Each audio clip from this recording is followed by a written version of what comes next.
You feel very what? So we just started recording, so let's Okay. last. I feel really good about a humanity. I feel that this is exactly what was meant to happen now, that we had reached a ceiling in terms of how we were moving ourselves forward, whether it's technologically, whether it's financially, whether it's socially, whether it's culturally.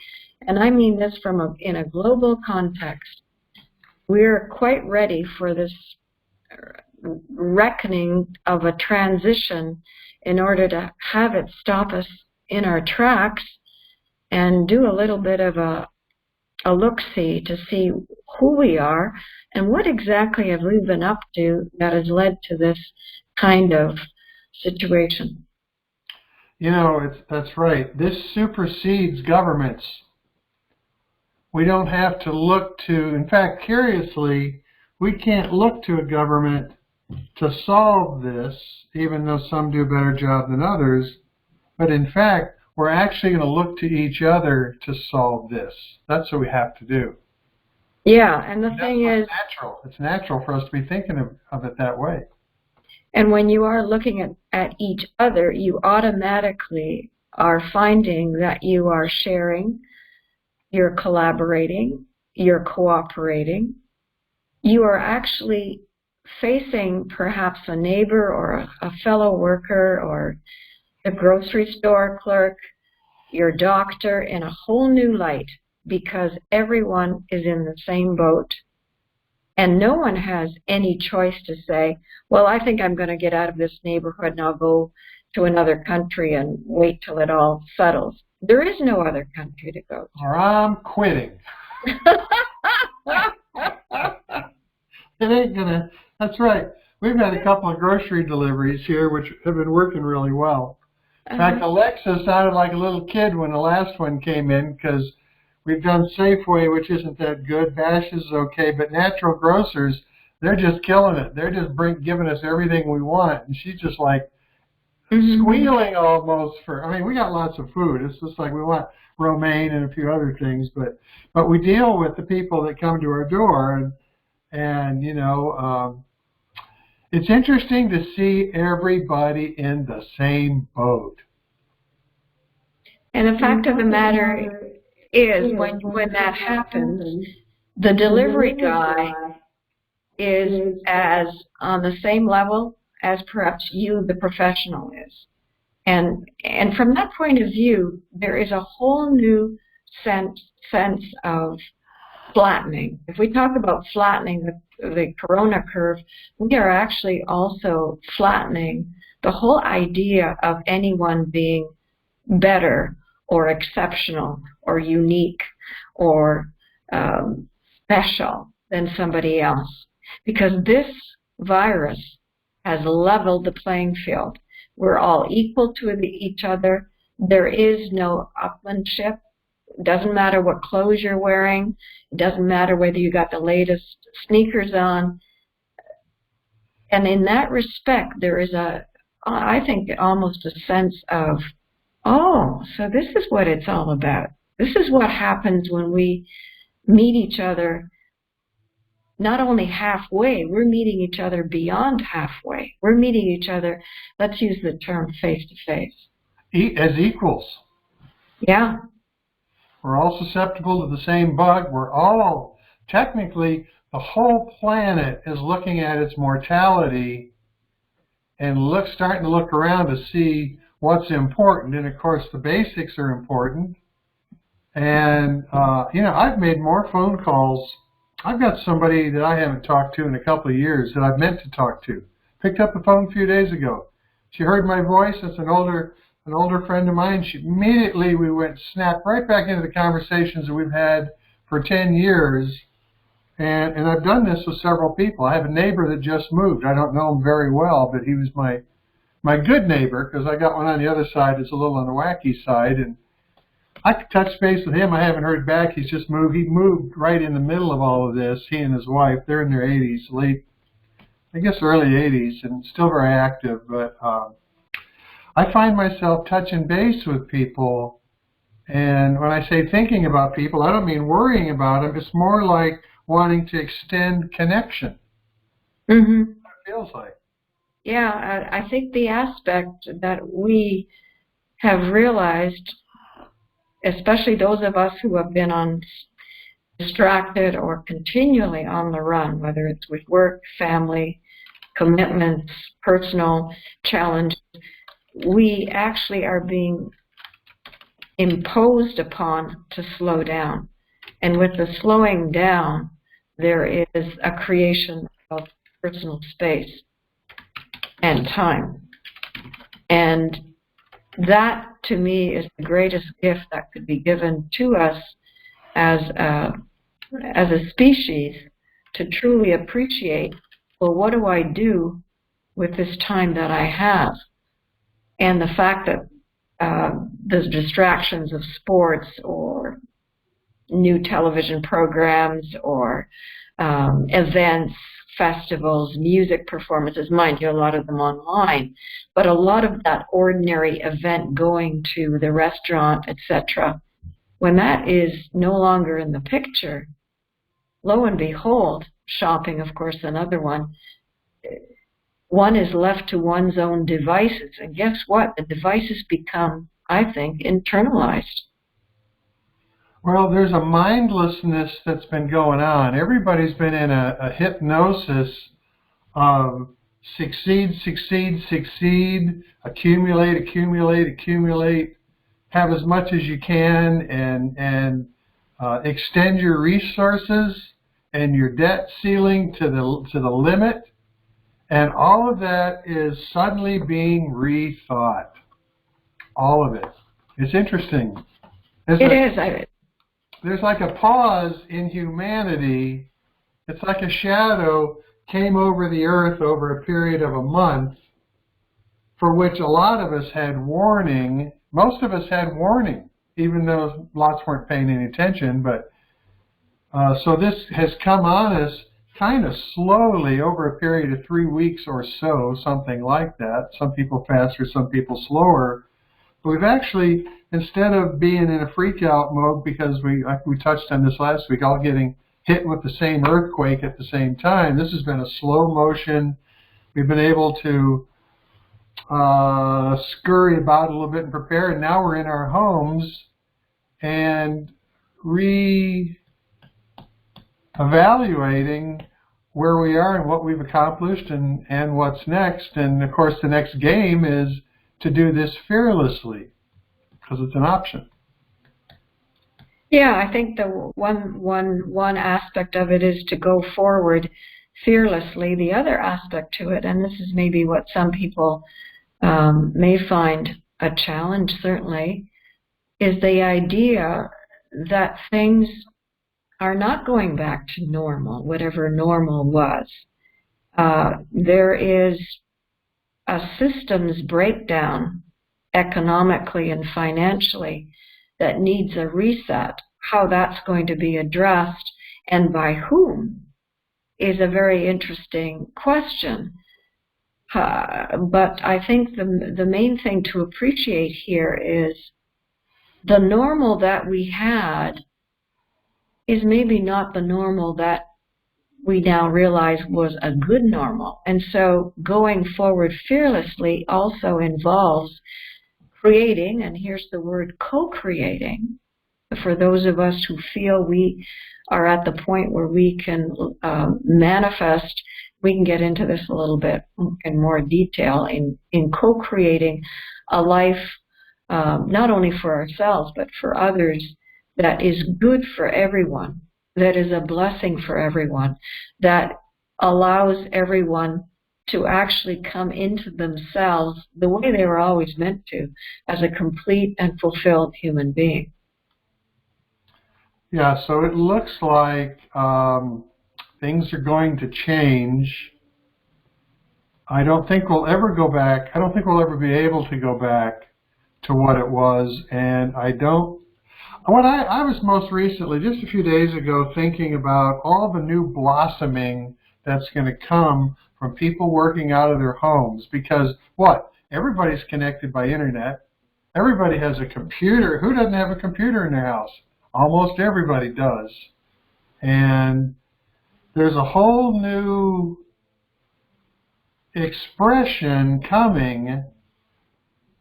And so fearlessly going forward, but at the same time, because we're quieted down, which this is the part that we're not used to thinking about, fearlessly going forward, but in a quieted momentum, such that in that quieted momentum we have more access to our insight, innate intelligence, innate guidance, that whisperings from that still small voice, or just our gut talking to us. And that's what this slowdown generates.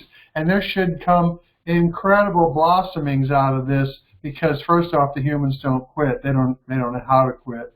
As a species, it's going to continue to blossom, and the rules in the game has just changed a little bit.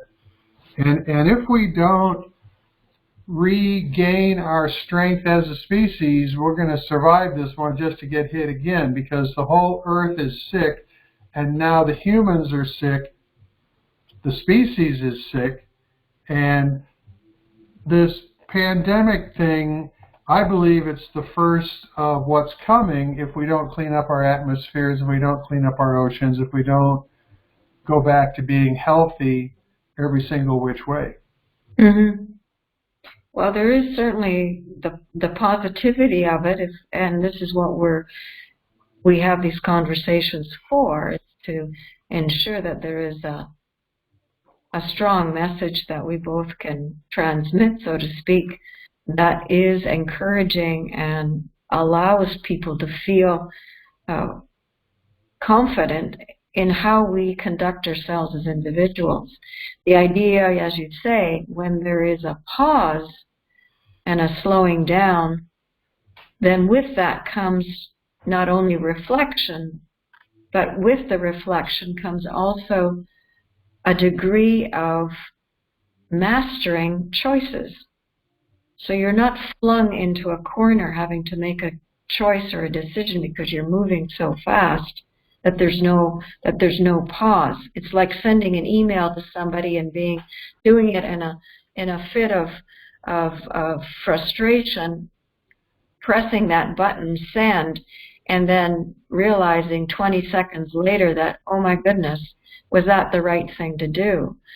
Well, really, and we've all experienced that because of the speed of how we have been living, the slowing down allows that pause. And with that pause, I think people will realize that they may have actually more choices than they thought they had. And secondly, they're going to be a little more deliberate in how they make that the right, or it may not be the right choice, but the choice they need to make in the moment.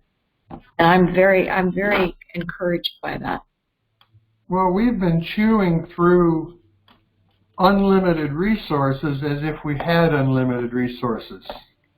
And now our very health is at stake, and there is going to be a turnaround in how we think. There's a massive overload in the hospital arena and this and that. And I think it's an astoundingly interesting time on planet Earth, and whether people realize it or not, we're not going back to the way it was. I don't see this being over in 2 or 3 months. So let's say we stay in our houses and we have fun because we have food, we have our internet, we have our Netflix or whatever, and then we just go back out there and start again, because if you manage to avoid this coronavirus, you're still susceptible to it later. Mm-hmm. And the idea that there's going to be a vaccination by a government, and I'm talking about the United States, whose primary interest is getting the economy running. You think I'm going to take a virus that they rush, a vaccination that they rush through so they can get the economy up and running? This is a long-term relationship we're going to have with ourselves and our surroundings. And I think as we quiet down a little bit, we're going to start to become a little more introspective, a little more you know, you can go through the impatient part and all that, but that'll wear you out, and we're all gonna slow down and move to a new pace, and I think it's going to cause us to start thinking a little bit better.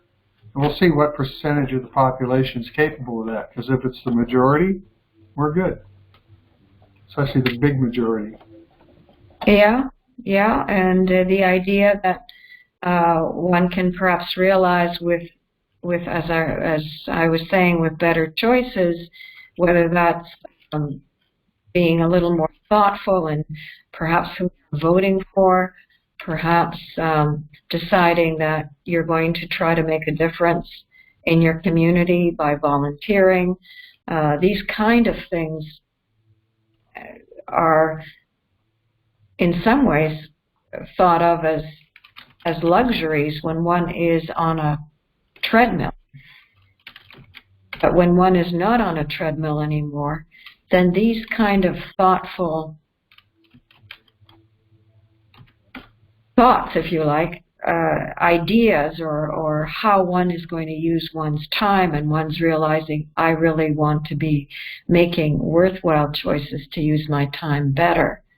I realize that I'm a happier person when I make time, for instance, to play with my kids more, or to work less and actually fit in a time to go for a run, which we can still do, or work out in the home, so that the balance that has been lost with the speed of life, I think, is being almost recalibrated to come back, because people are actually experiencing time where they can fit in various activities and pastimes that are actually good for them and make them happy. Well, you know, treadmill's a good example. I mean, it's the whole planet has been mindlessly going forward, driven by some of the strangest things imaginable, like accumulation of money, accumulation of accumulation, and accumulation of stuff. And all of a sudden, you know, I'll tell you what's wild. So today is Tuesday. Today's the 31st, I guess, March 31st. And so I've put the trash out. Actually, it was Sunday night. And we have a big trash barrel, you know, one, and goes out to the street, and the truck comes by. Did yours do it, or the truck picks it up? Yeah. That was actually invented and came out of Scottsdale, Arizona, a long time ago. That's where that city of Scottsdale came up with that. But when I stuck 2 trash bags in there from upstairs, they hit the bottom of that trash barrel, and it shocked me. Our consumption, our trash is significantly, the things we throw away has significantly dropped in a week. There was almost nothing in our trash barrel when it went out to the road. Almost nothing in there at all. And that's the beginning. That didn't sound like starvation to me. It sounds like being a little conservative. Alexis, who loves to cook, and she doesn't consider portion size when she cooks. It's not part of it. She cooks and she throws it all together, and we always have lots left over. Alexis doesn't like to eat leftovers, so we always, but all of that's changing. You know, Alexis, who doesn't care about that? Alexis does what she does, and I mean in a very positive way. She does what she does, and things that are important to her is what she does, and things that she don't care about, she doesn't care about. But even she's starting to measure things a little bit. And again, I don't mean in negative. I'm just talking about shift. We're changing how we did things, because she was always fine. She never felt guilty about how she does things. Mm-hmm. But on her own, no matter how much I complained or thought we should do things differently, but now on her own, she's measuring things a little bit more. She's more cognizant about what we go through. And I mean, she's an incredible cook. So being wild in the kitchen is a huge part of it, along with a glass of wine to start. But we do pork chops around here all the time, all kinds of wild stuff. But there's a subsiding of the overage that we've all been operating with, and I personally welcome it. And I think that if we could learn how to be a little more cognizant of our surroundings and the debris or the trails we leave as we wander through life, I think it's a very interesting time for all of this. I'm excited about it. Yeah, yeah. It's interesting too that for those of us who are a little bit more thoughtful and not as prone to be consumed, and here's the great word, is consumption, be consumed by what media is parlaying all the time or listening to media.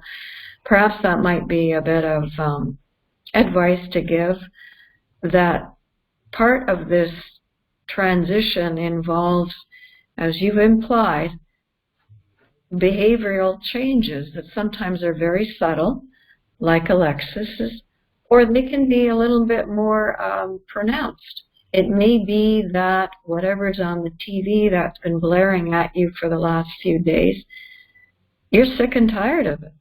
And lo and behold, you can't believe it, you shut the TV off. Man, and you're really thinking ahead now. What's that? You're really thinking ahead now. But and whether you're and I'm in Canada, but there is a threshold psychologically that the human can only sustain so much barrage, so much pushing of what's of so-called fact, especially when the fact is of a dramatic or fearful nature. It's not good for our systems to keep hearing that kind of stuff. Now, whether it's true or not, that's not what I'm necessarily alluding to here. That's another conversation.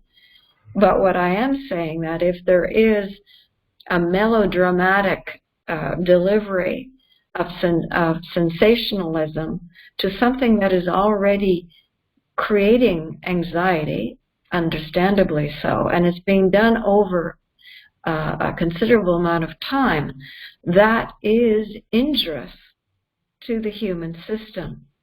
And so if you in fact are feeling physically uncomfortable and anxious, nervy, call it what you will, maybe turning off the TV or your iPhone or whatever you've got on there might be a good thing to do. So, do you have television in your house? No. So when did you turn your TV off? When did I stop having a TV in my home? Yeah. It would be just over a year ago.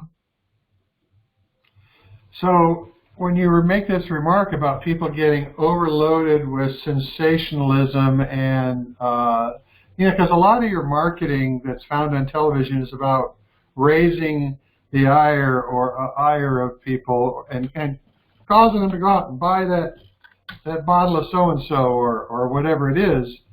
And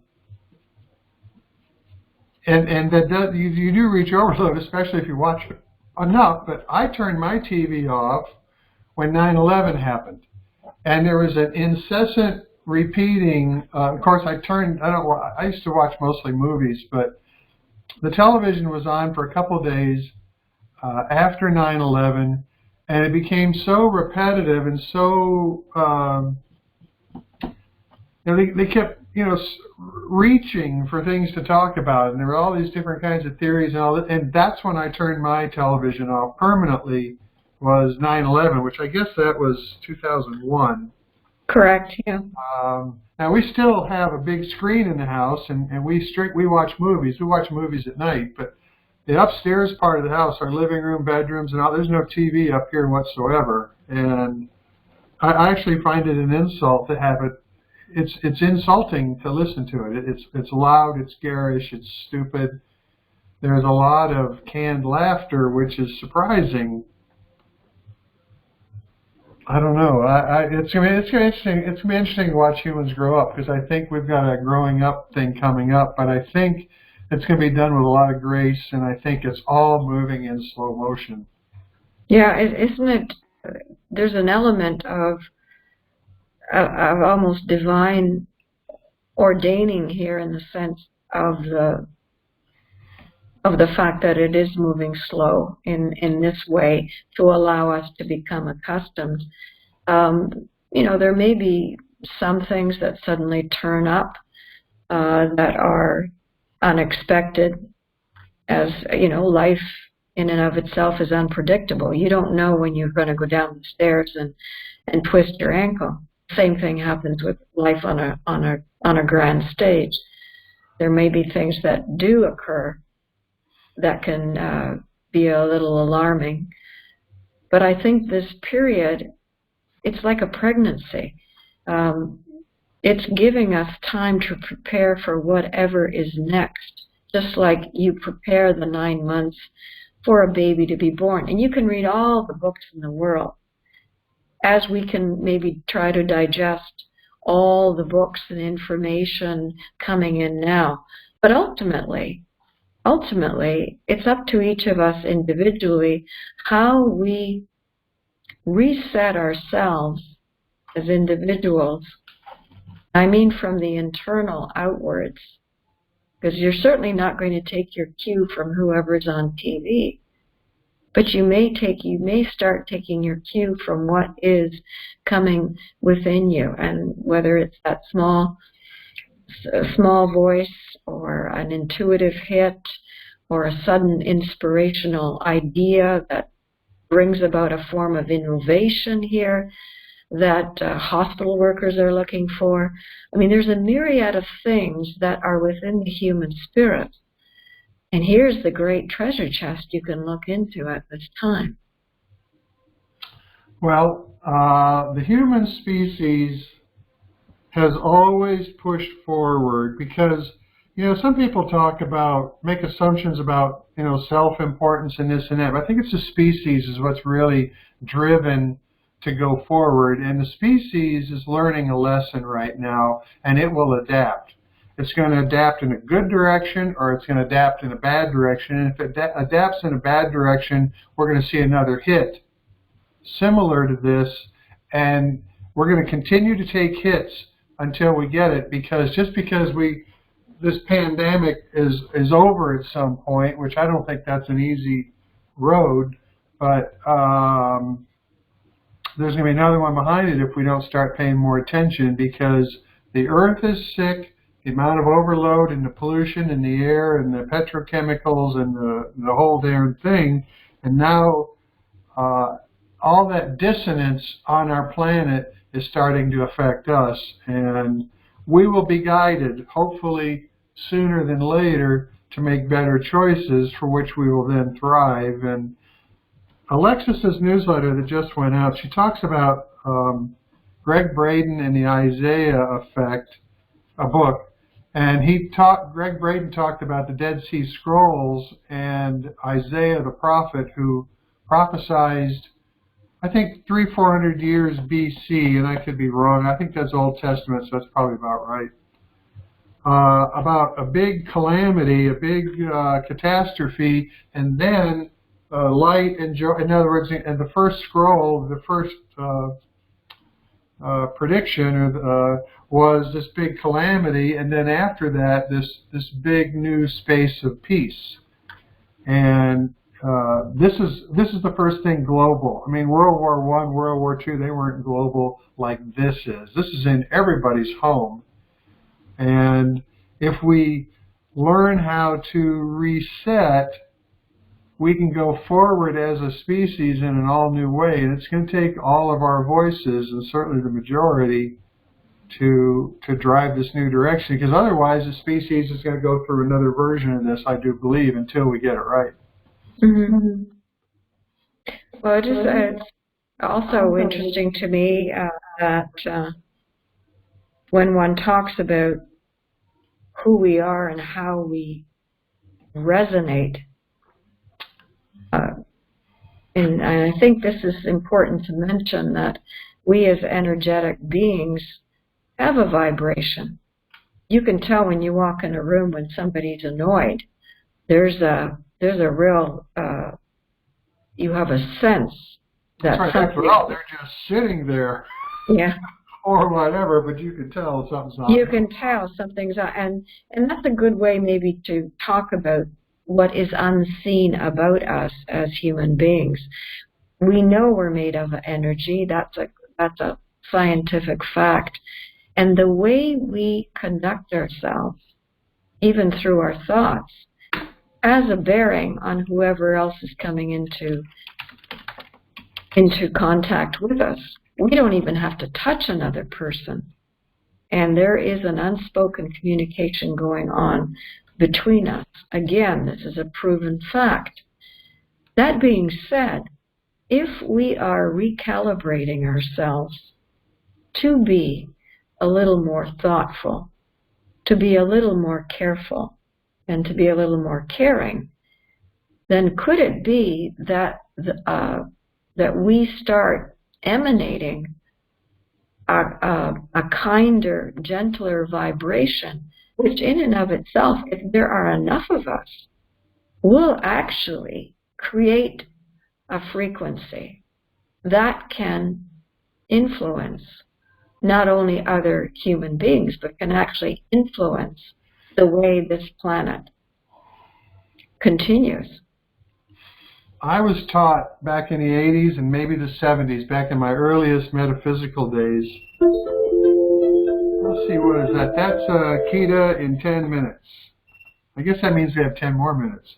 I was taught back in the 70s that 10% of the population, and this is 50 years ago, was incorrigible, or better said, basically evil. That's a pretty strong term, but truly a difficult. And there was 10% that was truly, I'll use the word blessed, truly enlightened or truly full of light. And 80% was neutral. And somebody smiles to somebody in the 80%, you get a smile back. Somebody that says something nasty to somebody in the 80%, you're going to get something nasty back.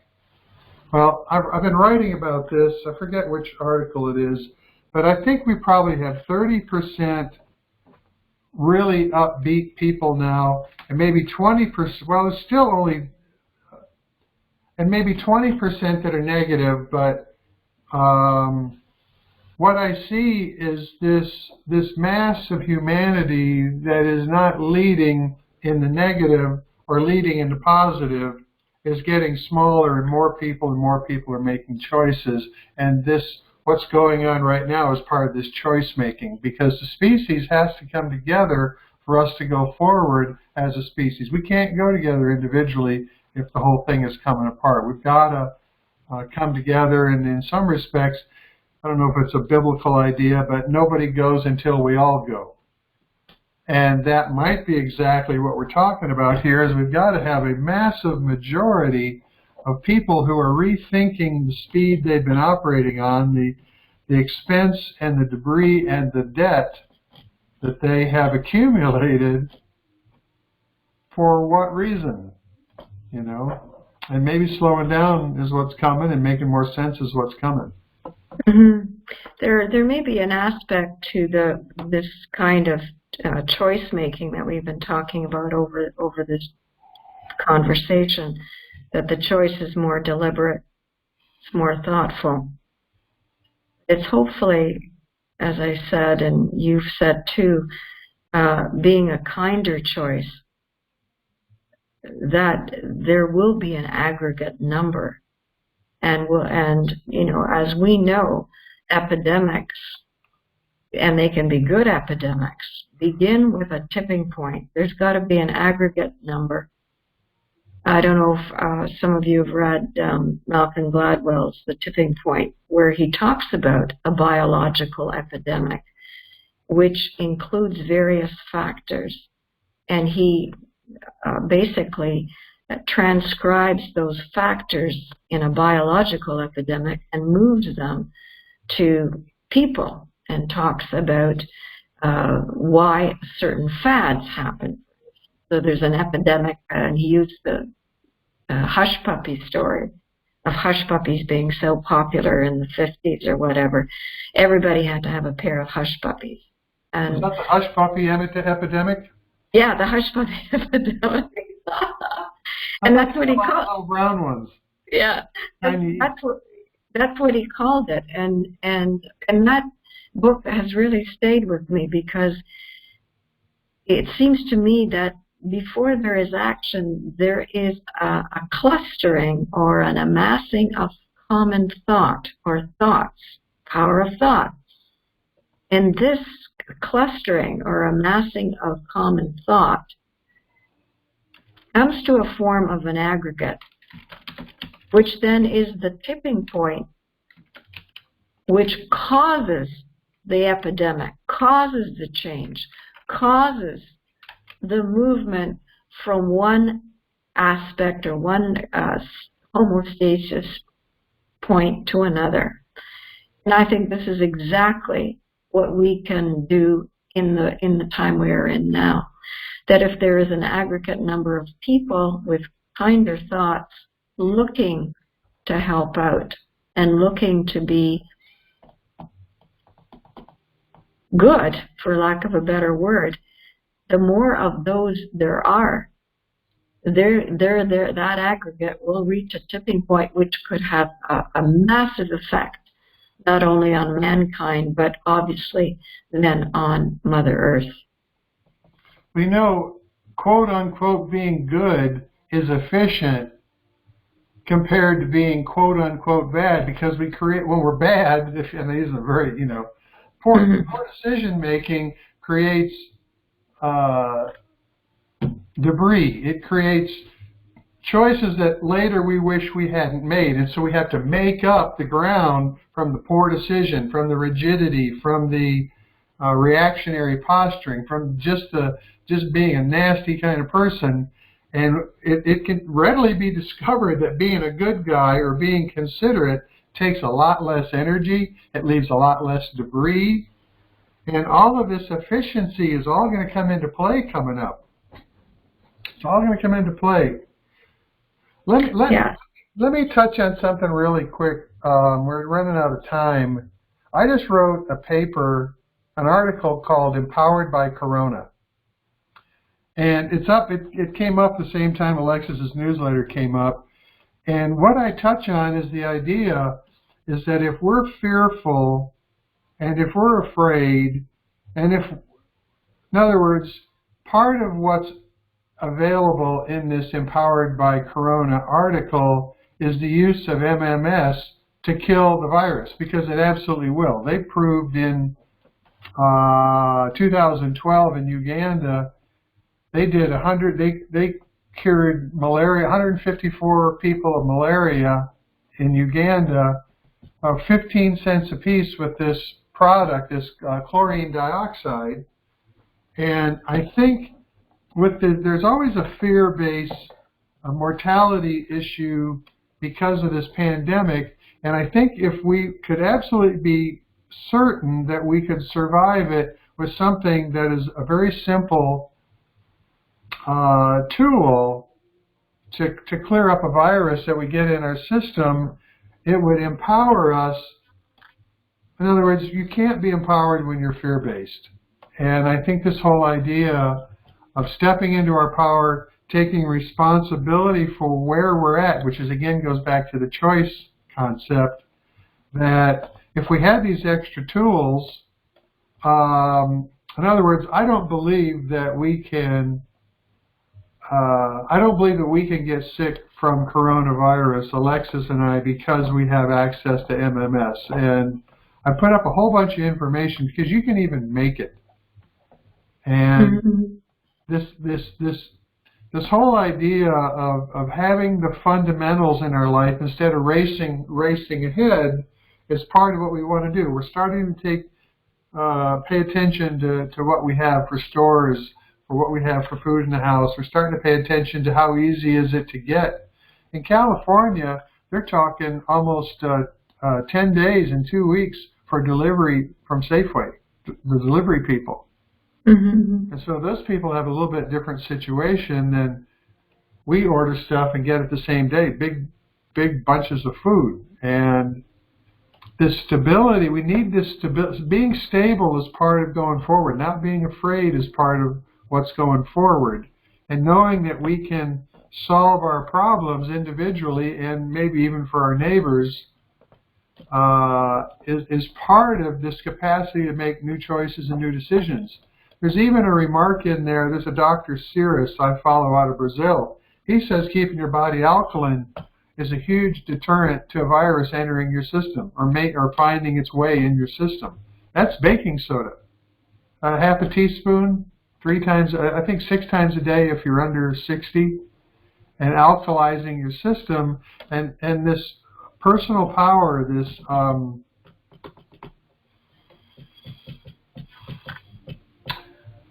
personal power. You know, we need to have certain things at our beck and call so we can, in fact, make better choices and better decisions. Yeah. Well, I mean, I certainly agree with you, and there are basic other helpful measures such as taking vitamin C and vitamin D. And those of us who are perhaps upping the dose a little bit, fortifying ourselves. But a lot of self-care is commonsensical. If you go back to some of the old adages of 20, 30 years ago, maybe what Grandma used to say, etc., you'll find that what was said actually is bang on in terms of what it does to fortify and protect our constitutions. So, and again, having all that spare time allows one to investigate. If you doubt a fact, investigate it. If you're wondering about information that somebody's talking about, such as we are, investigate it.